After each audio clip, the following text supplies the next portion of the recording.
وأكواب موضوعة ونمارق مصفوفة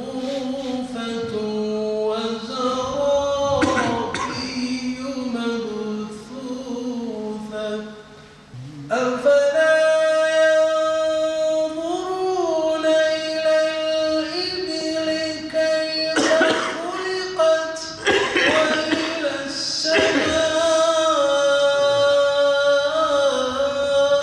كيف رفعت وإلى الجبال كيف نصبت وإلى الأرض كيف سطحت مفخر موجودات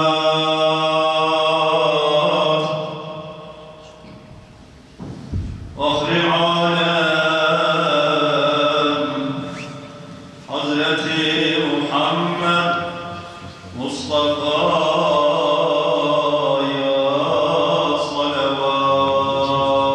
صلوات اللهم صل على سيدنا ونبينا محمد آمين يا خاتم محمد آنسي Olsadef'ten doğdu oldur danesi çünkü Abdullah'dan oldu hamile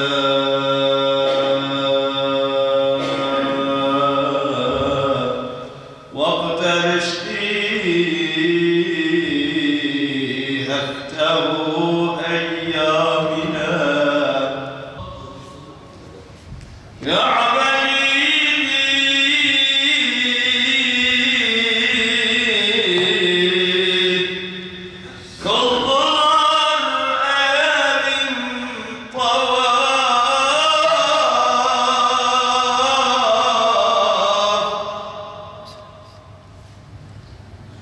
Yarılıp duvar çıktı nagehan geldi uçuri bana oldu ayan isyan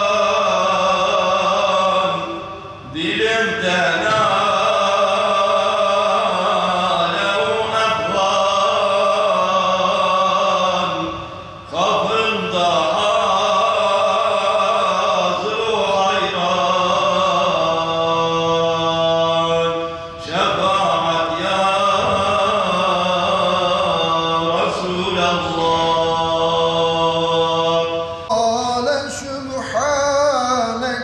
تبت إليك الله العظيم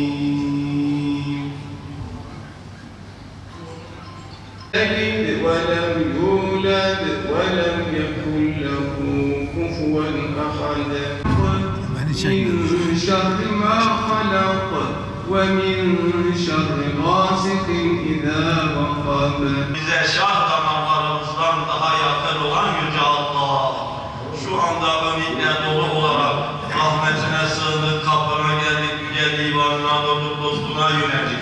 Bütün kötülükleri bir tarafa bırakıp tövbe ettik. Kendimiz yerde ama gönüllerimiz sende. Bizi yüce dergahından boş çevirme ya Rabbi. Ya Rabbel Alemin okumuş olduğumuz Mevlid-i Şerifi ve Kur'an-ı Kerim'i getirilen salat-ı selamları, tazimat, tekrimatımızı dergâh-ı izzetinde kabullerin en güzeliyle makbul eyle ya Rabbi. Allah sallallahu aleyhi ve sellemin aziz, temiz, şerif ve latif ruhlarına hediye eyle, ikram eyle ya Rabbi. Okumuş olan merhum hocamız Profesör Doktor Necmettin Erbakan'ın vefatının yıl dönümü dolayısıyla bu okunan Mevlid-i Şerif'ten hasıl olan emri sevabı hocamızın ruhuna vasıl eyle Allah'ım. Yüce huzurumuza çıktığımız zaman sen bize, anamıza, babamıza ve affına muhtaç bütün Müslümanlara merhametler ihsan eyle ya Rabbel Alemin. Buyuruz. Eşhedü en la ilahe illallah ve eşhedü enne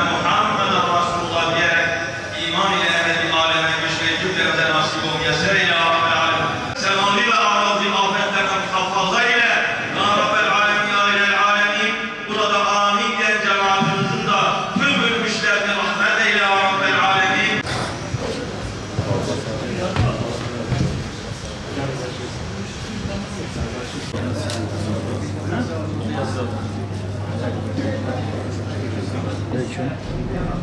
Bugün 27 Şubat 2018. Erbakan hocamızın vefatının 7. yıl dönümü. Bu münasebetle Erbakan hocamızın yaptığı hizmetleri de göz önünde bulundurarak, ümmete yaptığı hizmetleri de göz önünde bulundurarak biz de 7. sene-i devriyesinde Erbakan hocamız için Solu Camisi'nde Mevlid-i Şerif programı yaptık. Katılan bütün hemşehrilerimize, bütün STK'lara, bütün Müslüman kardeşlerimize teşekkür ediyoruz. Allah kendilerinden razı olsun. İnşallah bu okuduğumuz Mevlid-i Şerif'in sevabı başta Peygamber Efendimiz olmak üzere bütün sahabe, güzin efendilerimizin, şehitlerimizin, alimlerin, evliyaların ve ölmüşlerimizin ruhlarına vasıl olmasını diliyoruz. Allah hepsine rahmet etsin, mekanları cennet olsun. Bütün katılımcılara teşekkür ediyorum. Allah razı olsun. Teşekkür ediyorum.